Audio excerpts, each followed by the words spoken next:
Now we're getting into the incredible Gothic period of church design in the West. But first in this presentation, we're going to explain some critical structural refinements to the basic round stone arch that allows the French way to soar to great heights and beauty. The presentation finishes with the first application of the refined Gothic structural elements applied to the apse of the Basilica Saint-Denis, attributed to Abbot Suger, the abbot of the Royal Burial Church, a few kilometers north of Paris. Suger turned the Christian theme of God as light into a mystical reality never before seen. Saint-Denis became the prototype for the Western churches built until the Renaissance. It becomes a truly pivotal moment in Western Christian architecture. Tonight is two things. One is about the structural upgrades, if you would, the Gothic architecture, what they did to the Romanesque architecture we talked about the past couple of weeks, this upgrade of what they did to make it Gothic. If you bear with me, you will be able to read a Gothic cathedral and understand it, I think. It's really simple, but it's these simple slices put together to make a pretty complicated looking building. What they were doing is trying to raise the vaults to the heavens and to bring in as much mystical light as they can. If you remember last week, those Romanesque churches were pretty dark inside, and even with the artificial lighting, they were still pretty dark and had small windows. I'll finish off with the first Gothic cathedral, Saint-Denis, north of Paris, which is the burial place for the French kings since the 6th century, all the way through Louis XVI, who lost his head with Marie Antoinette, and then after the monarchy came back after Napoleon, Louis XVIII, and that was the last Bourbon king buried there. But it was the first Gothic cathedral. And you'll hear me quote from the Gospel of John several times by saying, God is light, and that was a moving force, I believe, to cause the Gothic cathedrals to evolve from the dark, dimly lighted Romanesque. Okay, so this is the apse end of the Basilica of Saint-Denis, the first Gothic cathedral. The apse end was what Abbot Suger tore down and rebuilt, and known as the first Gothic cathedral. You'll see these flying buttresses. We'll talk about those step buttresses. There's pinnacles, pointed arch windows. All those things are hallmark of Gothic architecture. And all that kind of complex, visually complex stuff is for one purpose. They didn't decide that these flying buttresses would really be a cool thing to do. They put them on there so that they could achieve what they wanted to do on the interior of the church. So the interior was the focus, and the outside of it is kind of like a shell, or it's a structural conglomeration to make the interior happen. And it just so happens that the outside in its visual complexity is quite beautiful also, but that really wasn't the intent. And so we're going to look at the Gothic period from about 1100 to 1500. And one of the things I wanted to note, time it was called Lux Nova, the new light. And the Black Plague happened during this period. And it was a real assault on the 14th century medieval world, which I think also helped bring along the Renaissance, and that is the Great Famine. There were several periods of the Great Famine, and then the 100 Years' War between England and France, and then the Black Plague, which was 1346 to 1353, and then a little bit off and on after that. While they were building these magnificent buildings, they were under famine, they were under the Black Plague, they were fighting off enemies and so forth. It was not an easy time. All right, interesting thing about the word Gothic, it was originally a pejorative term referring to the barbarians in their crude, unrefined culture. The Goths invaded and occupied the Italian peninsula. It was coined by the Italians during the Renaissance to promote the Italian rebirth of classical philosophy, art and architecture at the detriment of their rival, the French's opus frangenium, which means French work. It wasn't called Gothic then. That medieval art and architecture, which was the French led the way, the English took on the French way after William the Conqueror's invasion of England in 1066. And then they took the Gothic style and went their own way with it.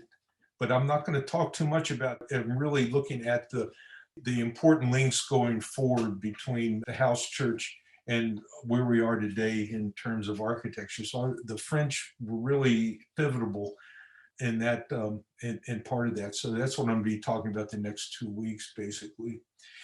So in other words, during the Renaissance, which is looking ahead, the French style became old and crude. It was known as the barbaric style. And the Italian style was thought of as being new and modern. What happened is the animosity was starting to form between the Italians and the French. Now, of course, it wasn't Italy at that time, but the Holy Roman Empire and the Italian peninsula and the French, they were competitors in commerce and starting to become competitors in religion. This is called the Mappa Mundi, and it's the map of the known world. It's a Gothic map. It was done about 1300. By showing this, the Gothic mind, all things on earth were infused with the spirit. An event can be natural and coexist with the supernatural. Remember, we talked a little bit about that with the relics and the saints. You know, they were dead, but they were also alive, and their spirit was here. And the closer you get to the relic, the closer you were to God. Medieval text opened onto a psychology that was not dominated by essential Cartesian notions of mind-body dualism. That was something that came out of the Renaissance. Before Descartes, mind and body were seen to interlink in ways that are remarkably modern. So the modern study of the body and mind relationship is kind of what we are talking about during the medieval period. The Renaissance period took it away. The medieval world was divinely ordered. The medieval mind lived in an enchanted world. This is really important. An enchanted world, a spirit world. It was colored by profound awareness, not only of God and the devil, but also angels, spirits, demons, ghosts, fairies, and magic. Learning was solely for the search of religious truth. The source of knowledge was the Bible and Christian teaching. This is the message that we have heard from him and declare to you: God is light. In him there is no darkness at all, and that is from 1 John. And the photograph there is of the Gisons in the Basilica of Saint Denis. There, below those two sarcophagi are two of the former kings of France. And it's an interesting place to go visit because the whole place is full of French royalty dating back to the 6th century. Okay, so back to scripture. Darkness was over the surface of the deep, and the Spirit of God was hovering over the waters, and God said, "Let there be light." This is Genesis 1, verses 2 and 3. The Gothic designers and builders, they really pulled it off. I mean, this was light, spiritual light like no other. It made a mystical, sacred space quite different from the world around them. So the moment of creation, the separation of light and darkness, light, the least material of the elements and most transient, weightless, the light of God. See, I've said it already twice since I first said it. The colors from stained glass dematerialized walls from matter into spirit. And if you look at that photograph on the left, you can see the piers and the walls with the splash of colored light on them. Walls aren't clear. They're not crisp and sharp and precise. They're a word I use is gauzy. You know, you're like looking at something, but you're not quite looking at something. The spirit world and the material world penetrate each other. People lived in an enchanted world. It's not the world we live in today, and it's not the way we think about religion or our lives today. It's very much an enchanted world. what happened was in the late 5th century, a Syrian Christian philosopher, Pseudo-Dionysius or Pseudo-Denis, wrote a book called The Celestial Hierarchies, which was presented to one of the kings of France in the late 9th century. I believe it might have been Charlemagne.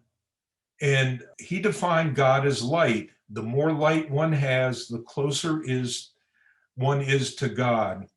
And Abbot Suger on the right was the abbot of Saint Denis, which was the burial place of all the kings. So he was in charge of maintaining that important place. And he had read this or was familiar with this pseudo-Denis philosophy, and he took action and created the first Gothic cathedral.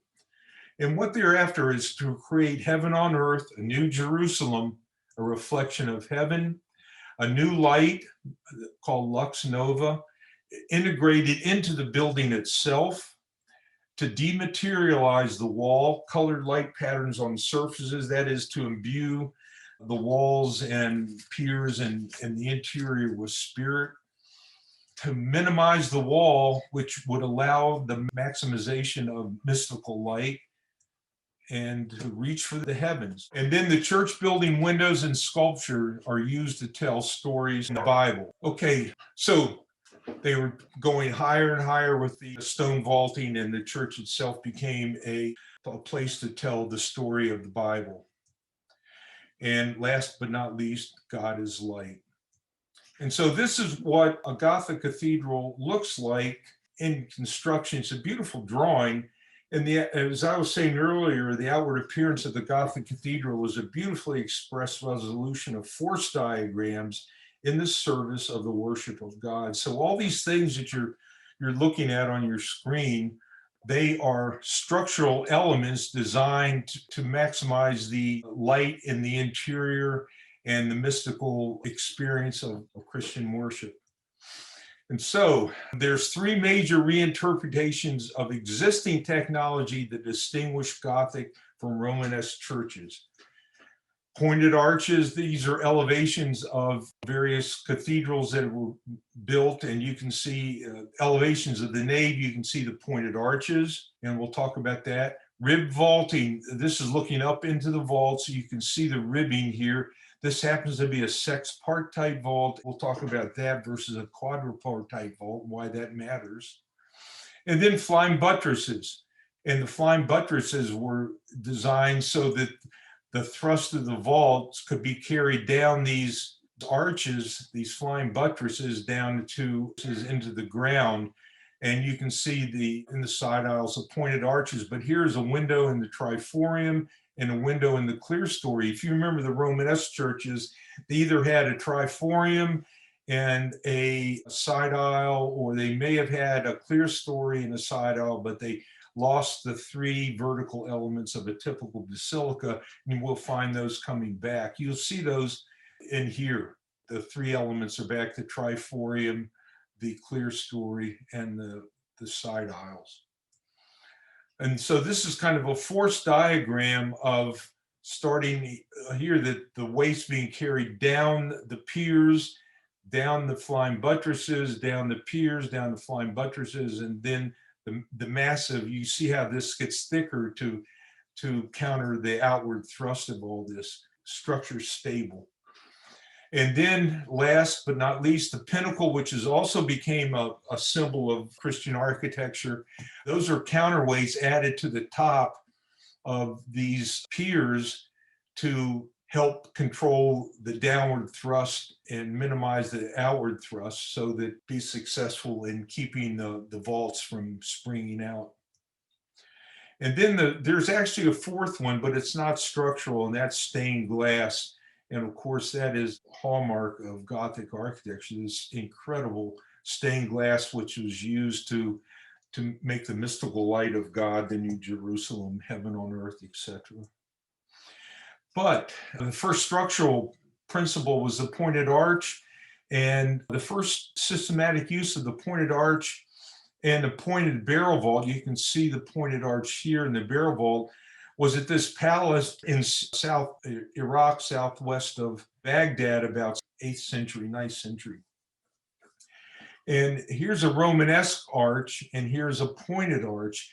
And what the pointed arch does is it takes more of this downward thrust that's pushing down on these arches, and on the rounded one, the horizontal component is greater than in the pointed arch. It takes more of that downward force and directs it down and minimizes that horizontal kicking out. So that's one of the structural devices used to open up the wall, these cathedrals, and direct the heavy weights downward more than outward. And this is just an example of pointed arches. Really, pointed arches, a half circle and then kind of crossed so that you get the pointed arch, and the ratio of the height to width, of course, varies depending on what you want. I just thought this was a beautiful diagram of an arcade. And if you look at the pointed arches, they're basically these circles that just go on and on. And then here's a real live one in action, and that is these arches are forming an arcade. Remember that this arch is pushing out that way, this arch is pushing this way, so the two cancel out, and that goes on and on and on. And then up here, the same thing. These arches push against each other and so forth. These right in here are subdivided. Take this arch and subdivide it into two arches, and these small, narrower arches are called lancet or lancet windows, and you'll see that in common usage as well. So the spring line, which is right here, is marked usually with a string course of stone. You can see it here, and you can see it here. That's where these arches are pushing outwards. And of course, when you get to the end of this, you have to put a mass of masonry against it to keep it from the whole thing from collapsing at both ends. And so the outward thrust balance each other until you get to the end. And then the rib vaulting is the next thing after the pointed arch. And this is very important. You can look up here. If you have a groin vault, we've looked at this before. The problem when you have a rectangular space, it works pretty simply over a square, but not a rectangle. And you can see here, here is a groin vault with ribbed arches spanning a rectangle. And what it does is the radius of this arch and the radius of that arch are the same, but not the same as this, and this is not the same as that. So there's three different radii here making the vault, but they can adjust the height of all those to meet at the middle and at the same spring line. This is a bombed out cathedral during the First World War, and you can see that the webbing, the stonework between the rib arches collapsed, but the rib arches in part stayed. So that is an example of a fine example of what rib arches do without the webbing in there. If you remember this diagram from last week, this is a stone vault, and this is a crossing stone vault to make a groin vault. And we've seen the churches, the last one, Saint-Sernin in Toulouse, where the nave is one large vault, and then the transept is another large vault. Well, the problem is, as you load this, these are load-bearing walls now. They have to carry the weight of this vault, and it's an even load, and it's very difficult to penetrate and put windows in here, or large windows. You can put small windows, but not too many. And I guess they decided that by trial and error, and they said, well, that window's a little bit too big because the vault collapsed. Let's not do that again. I suspect that's how they learned. In Gothic architecture, what they did was they built these arches. This is called a transverse arch. It goes across the bay, and then a diagonal arch, which is this thin line which goes across here and then back down again, and then another diagonal arch goes this way. And then there's a clear story arch, which isn't shown, and that goes up here and then back down here. think they took the clear story arches out just for clarity purposes. But what happens here is you have the same loading condition, but the loads now come down on points or these big piers. They're not continuous. So you can imagine you can fill this opening in here with glass. It's not going to hold anything up. You'll have an arch here, but below that arch, you can leave it empty or you can fill it with glass or whatever. And so the ribs transfer the downward thrust of the stone vaults to the Gothic columns, allowing the cathedral to become an open skeletal frame. It's a skeletal frame. Think of it like that bombed out photograph in the last slide, rather than a thick, heavy, loaded, bearing wall, allowing the dematerialized wall to have large openings filled with stained glass, fulfilling the belief that, and here we go again, God is light. This is how one of these crossing vaults with the ribs would look like under construction. If you ever see the book Cathedral by David Macaulay, the guy's a fantastic draftsman and artist, and he explains how cathedrals are built. And so what we have here is the rib arches, and then where all those arches come together at the top, there's a stone. It's not a keystone like in one arch, but where they all come together, it's called a boss. That's the boss. One of the ways of lifting material all the way up was a man in a squirrel cage, and that would spool up rope and then bring up, in this case, he's bringing up wood centering to build another part of the arch, or they bring up mortar, or they bring up stones. Okay, so what we're looking at in this slide here is temporary diagonal wood centering. So this is in place, and then over here, they would mortar these stones on the ribs. And this is on the diagonal, this is on the transverse. This is going across the bay, this is going diagonally across the bay. And then the keystone is placed in the transverse arch shown right here. And then the boss stone is being hoisted up. It comes right here and it'll be put into place here. That's the location for the boss.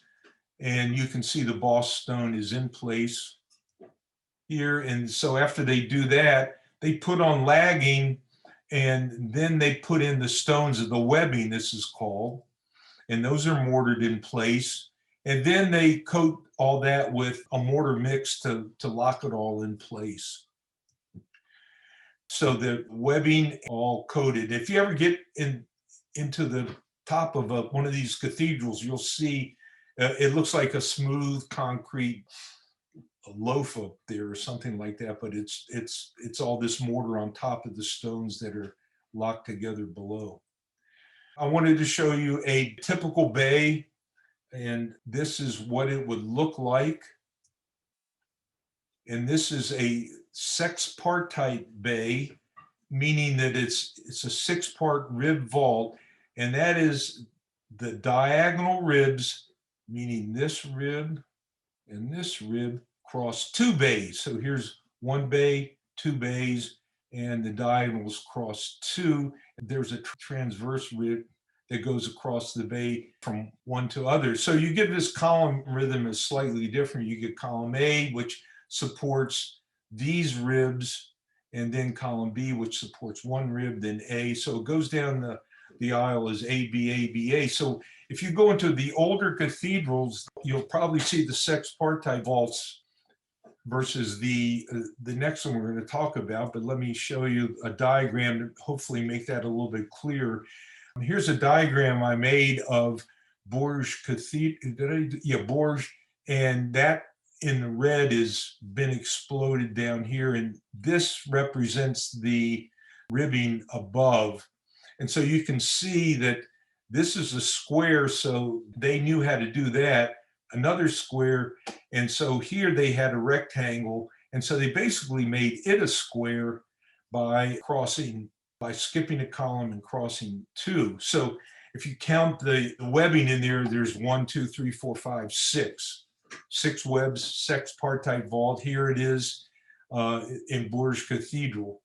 That's what it looks like. And the reason they didn't keep doing that, it's very, very heavy. And during construction, if you remember, there's always this outward thrust that's counterbalanced by the next bay of arches or arcades. But when you're building it, you don't have this one built yet. So the heavier this gets, the harder it is to keep it in place until this one's built and can push back against it. So they came up with a simpler system called the quadripartite vault. These are in the newer cathedrals, and they just cross each bay and they just deal with, you can see they can deal with the rectangle, and they can adjust the radius and heights of these arches to meet at the middle, start at the same spring line. So there's 1, 2, 3, 4, 1, 2, 3, 4. And the column rhythm is just A. So there's the same bundles of respawns coming down the piers at each column. This is a diagram of Chartres.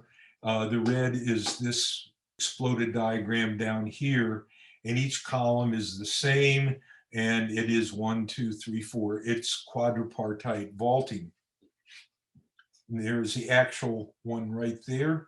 And however, as I was saying, the outward thrust of the last section of vaulting at the west end of the nave and the north and south ends of the transepts needed to be controlled, because you know you got to cut the sausage off at some place and you still have this outward thrust. So what they did was they put massive stone walls here to control this thrusting going this way. This is the west.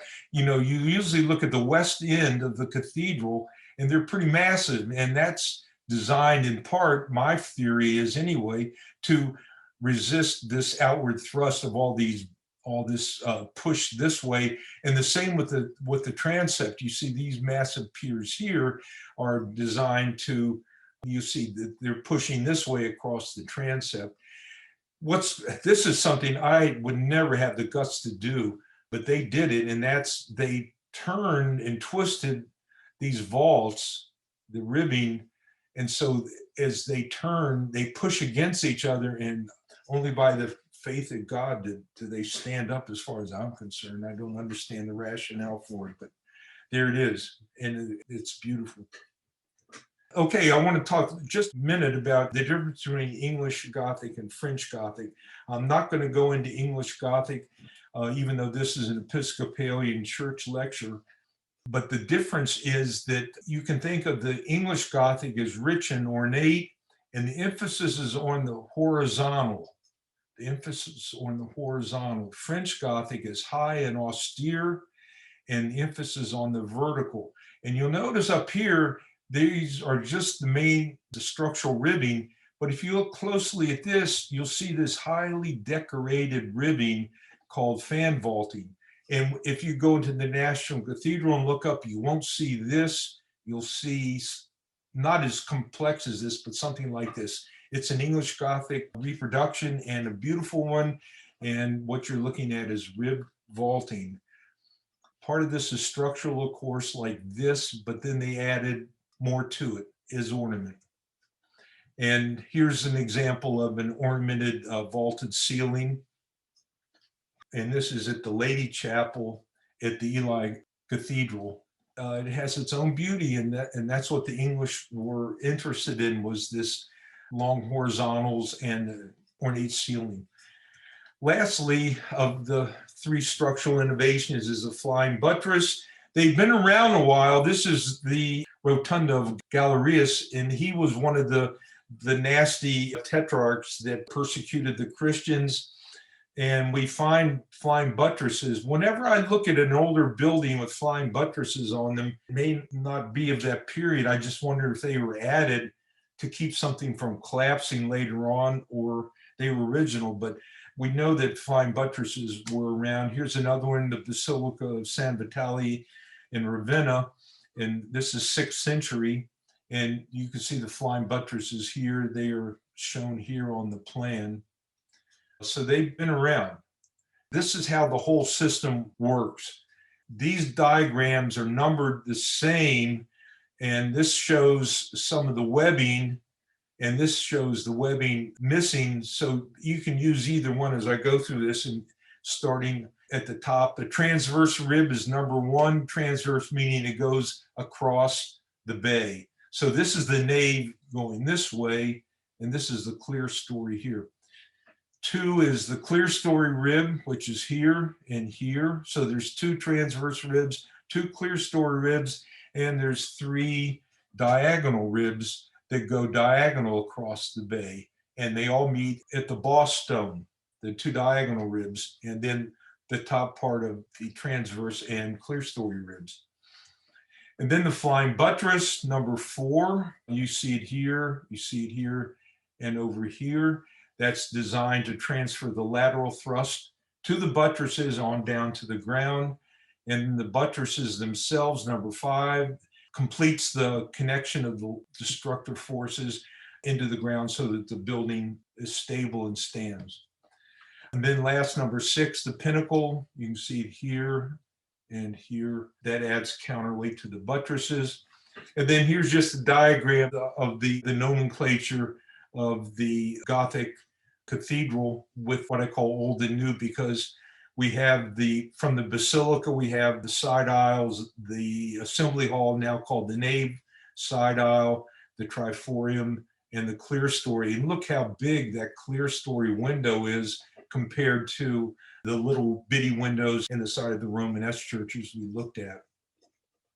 The flying buttresses, of course, the pinnacle, the buttresses. And so this is all color coded to help break it apart. And this beautiful drawing right here of all those pieces labeled. And then this diagram over here breaks the parts, colors the different parts. For example, this is a Gothic groin vault over the nave. In this case, this is the National Cathedral. So these are fan vaults, an oculus window, lancet windows, clear story, and you can follow the arrows as we go down from the heights. Triforium, there's the triforium there behind the flags. Gothic rib vaulting, you can see they've taken it away. There's the rib vaulting here.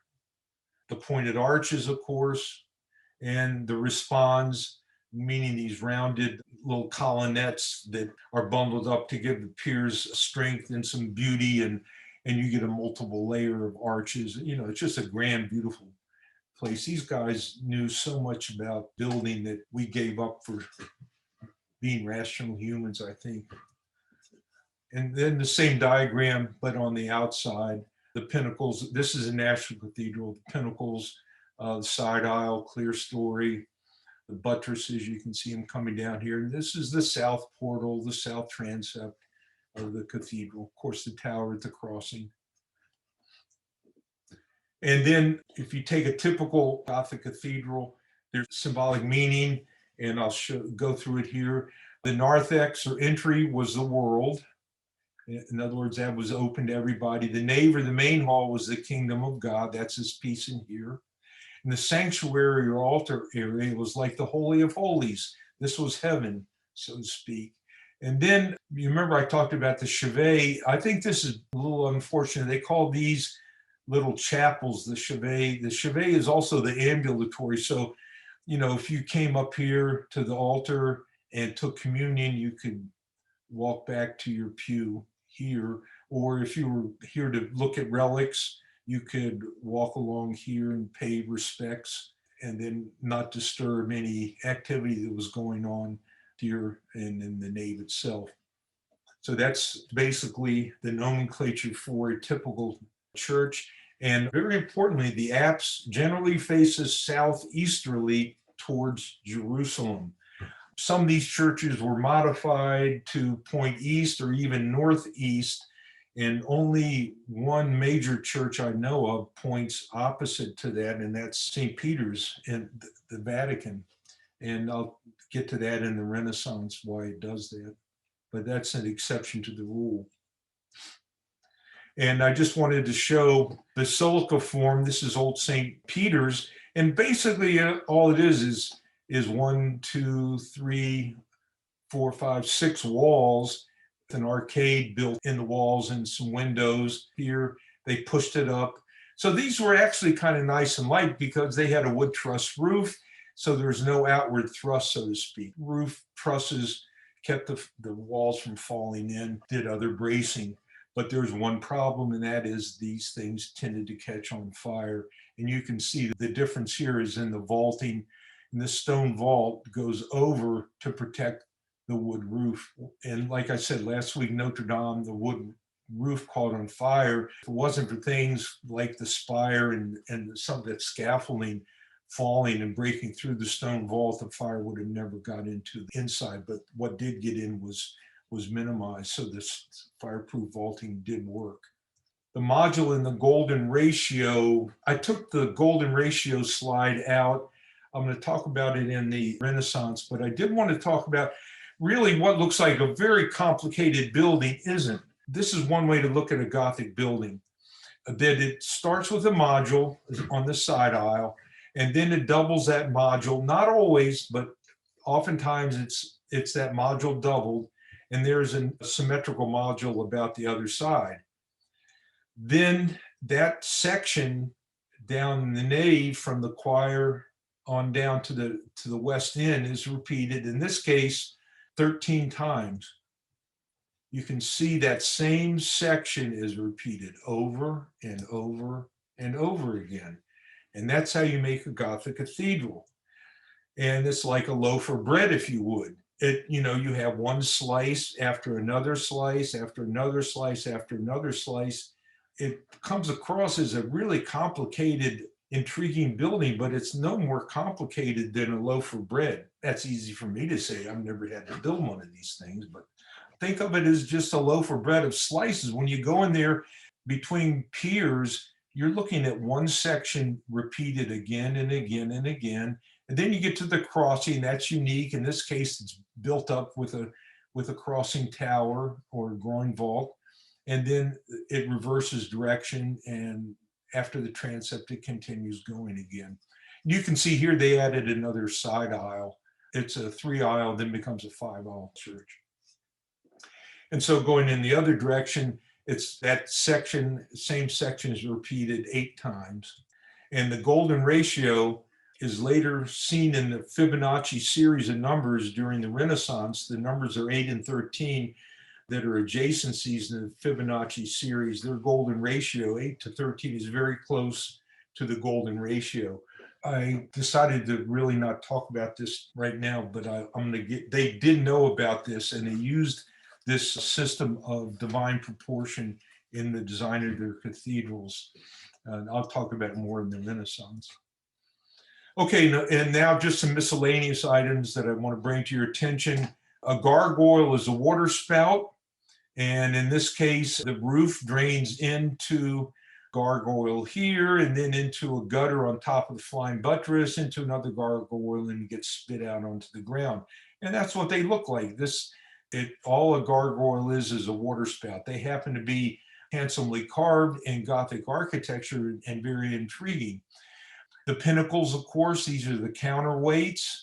And you look at the flying buttresses, the top of the buttresses, here's a gargoyle. This one's open, so water flows in the channel. This is the National Cathedral. The gutter's up here, the water drops down, and the channel's covered, and it goes out the gargoyles here. This is the covered channel flow at the National Cathedral above the flying buttresses. So they've been around a while. These are gargoyles from the Temple of Zeus at about 500 BC. Here's proof that a gargoyle is doing its job. The water froze. I love this display of old gargoyles at the Musée d'Augustin in Toulouse, France. The way they display them, it looks like a bunch of howling dogs. It was really, really very clever done. But these are not gargoyles. These are called chimera or grotesques. And these are not gargoyles. These are on Notre Dame. They're very famous. And not only are they not gargoyles, but they're not even Gothic. These are done in the mind of Viollet-le-Duc in the 19th century rehab of Notre Dame. He kind of made this stuff up. So be careful when you go to Notre Dame thinking you're seeing a real Gothic cathedral. You're seeing call it a semi-Gothic cathedral. And then most importantly is most of the buildings that we're going to talk about around Paris, and that's the direction to Jerusalem. The apse end should face Jerusalem, and you can see that right here. It's hard maybe, but you can see the covering over the roof, the damaged roof of Notre Dame in Paris. There's the west end. There you can see the radial buttresses, flying buttresses around the apse, and that arrow is almost parallel to that arrow. And then the same thing up here with La Sainte-Chapelle. We'll look at that at the end of the Gothic series next week. Fantastic interior. It's called The Bible and Light, but it also, they knew enough to orient the apse end to Jerusalem. Okay, so summary of structure, then we'll get to the first Gothic building. All right, so we have Gothic pointed arches, and they became a major symbol of Christian churches. The ribbed groin vaulting dematerializes the stone wall by allowing mystical light, stained glass light, and God is light into the worship service. The flying buttresses allow light to enter windows while controlling the forces. The older, deeper, engaged fin buttresses, they were solid buttresses, weren't arched. They shaded the windows, and so they figured out a way to cut the fins away and still control the forces. And then last, the step buttresses and pinnacles became identifying symbols of Christian churches. So we have these pinnacles, we have these step buttresses, and we have Gothic pointed arches. Two of the three you'll see at St. Mark's in Highland, and they have really nothing to do with the structure, but they are symbols of Christian architecture.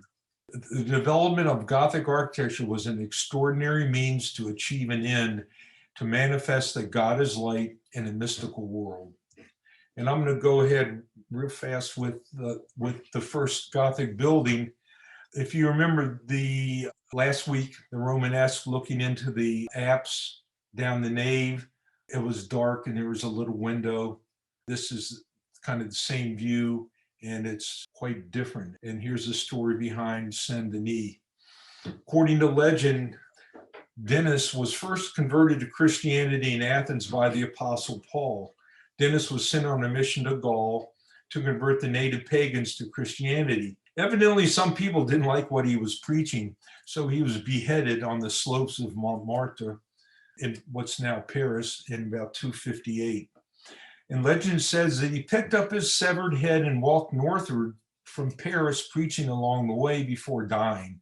He was reported to be buried about 11 kilometers north of Paris, and I believe that's the town of Saint Denis, which is where the cathedral is. But before his martyrdom, he had become the first bishop of Paris. And you'll see, if you see some guy carrying his head, that's probably Saint Denis. I found this when I visited the basilica. This is a list of all the buried royalty, and it starts with Dagobert, the founder of the Royal Abbey of Saint Denis. He died in 638, and it goes all the way through. This is called the Premier Dynasty, the Second Dynasty, and the Third Dynasty, and it goes all the way. For some reason, I didn't get to the bottom. But that's Louis the 16th died there, and then Louis 17th and 18th below him. That's quite a history of a building. And the West is very famous. You'll see the temple here with Christ in judgment, a very common theme. And what's interesting is what's inscribed over the doorway. And what it says is in Latin above there, but below it says, bright is the noble work, but being nobly bright, the work should brighten the minds so that they may travel through the true light. And so this is what you get inside. It can be a mystical experience. One of my problems with going to these cathedrals, especially the National Cathedral, it's so overlit, you don't get the mystical experience. I'm sure there's, if you didn't overlight it, people would be tripping on changes in elevation or stairs or something like that. but it does attract. I'd love to be in one of these places for worship where it's lighted only by candles and torches. That'll probably never happen. But if you could just imagine yourself back in the 12th century, 13th century, going into a place like this, you didn't know how to read or write, and you're faced with this, and you knew that you were in another world. Okay, so this is the new light, the Lux Nova, and I wanted to read this. This is Suger's mind, because what he was doing is kind of, in a way, if you read this, he was, I think, feeling a little bit guilty about spending a heck of a lot of money on this Gothic architecture. And so, whoever thou art, if thou seekest to extol the glory of these doors, marvel not at the gold and the expense, which I spent a lot of money on, but at the craftsmanship of the work. Bright is a noble work, but being nobly bright, the work should brighten the minds so that they may travel through the true lights to the true light where Christ is the true door. In that manner, it be inherent in this world, the golden door defines. The dull mind rises to truth through that which is material, and in seeing this light is resurrected from its former submersion. In other words, it projects you, it gives you a glimpse into the other reality. And I wanted to remind you a little bit about the earlier church, and you can see there's one window at the apse. This is artificially lit. These walls are artificially lit, but there is one window and side aisles, no clear story, and the vault is completely opaque. But then it became this. So you go from this in the Romanesque to this in the Gothic. And this is, if you ever try to photograph stained glass windows, it's a real dilemma, because to get the glass colors to come out, you have to underexpose the rest of it, so it's very dark, but it's not really that dark. But it's not really that light if you overexpose it, so you can see the ribbing and the stonework, and it washes out the color. So somewhere between these two is the reality when you go into Saint Denis or any of the Gothic cathedrals that have a large display of original glass. And this is what it looks like in the Chevet, the side chapels, these beautiful windows. And this is probably give you a little bit of an idea of what it is. It's still dark and mystical, but it's bright and colorful. This is a fisheye view of the nave and the side aisles overexposed. And then here's a fisheye view of the Chevet itself. You can see that this is quite different from the Romanesque church we just looked at a few slides back. And here is the choir that Suger added. And this is what it looked like on the outside. To make this work inside, all this stuff out here had to happen. And that became the signature of Gothic architecture. And in the Middle Ages wrote Victor Hugo that human genius had no important thought which it did not write down in stone. In 1132, so it was recorded, the Gothic style with its soaring spires, lofty rib vaults, and pointed arches took root in France when Suger decided that he had to rebuild on a vastly expanded scale the ancient Romanesque abbey at Saint Denis. And so this is what it looks like today. You'll notice that the front of it has Romanesque arches. This I think was struck by lightning and collapsed, so they took it down, and there's fundraising afoot to rebuild it to this condition. And on the north tympanum, this is the west front, so the north side, which would be over here, the tympanum here is Christ in judgment. But here is Saint Denis' martyrdom, his beheading. There's a man with the axe, and there's Saint Denis holding his head. I guess he's getting ready to walk north and start preaching. Anyway, so you get this now. You get these blown out because of these groin vaults with nothing in the ends. They can fill them with air, they can fill them with glass, they can fill them with stone. And so they use them in the most incredible way possible as part of this God is light in this mystical manner. The whole church would shine with wonderful, uninterrupted light of most luminous windows pervading the interior beauty. That's Abbott Suger, all I can say is this is an incredible place. This is the nave, and this is the triforium, and this is the clear story. Just look at the size of that window and that window compared to the stuff we were looking at in the Romanesque. Here's the vaulting lines for these arches, the clear story with the pointed arches, the rib vaulting becomes responds at each column, and the triforium with the pointed arches goes from here to here. Two famous stained glass windows, the anagogical uplift.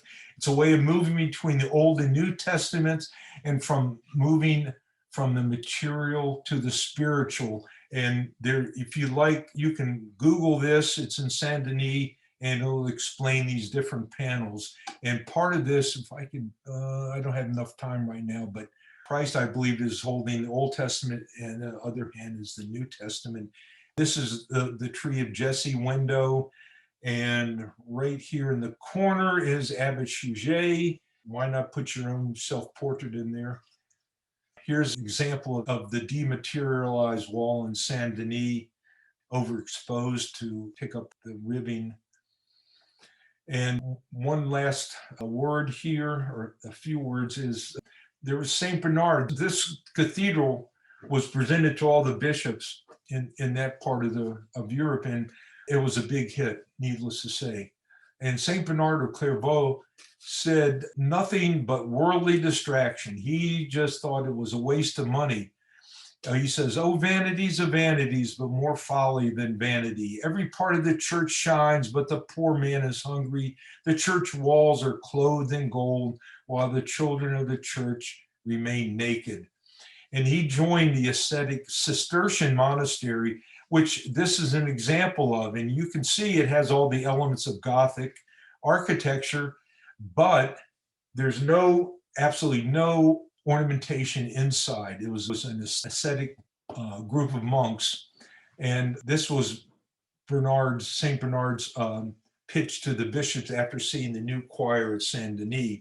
However, he wasn't averse to spending money on the poor necessarily. He decided to start the Second Crusade, which was a failure. That cost a lot more money than a Gothic cathedral. He believed the feat was because the Crusaders no longer believed in securing the Holy Land. He thought that it was the sinfulness of the Crusaders that led to its failure. And I've heard many times, or I should say several times, about we shouldn't be spending money on a church. We should be giving money to the poor and the needy. And there's certainly a lot of merit to that. However, Christ had an interesting response to that, and I wanted to read that to you. When Mary poured the expensive nard on his feet. "And then Mary, the sister of Martha and Lazarus, took about a pint of nard, an expensive perfume. She poured it on Jesus' feet and wiped his feet with her hair.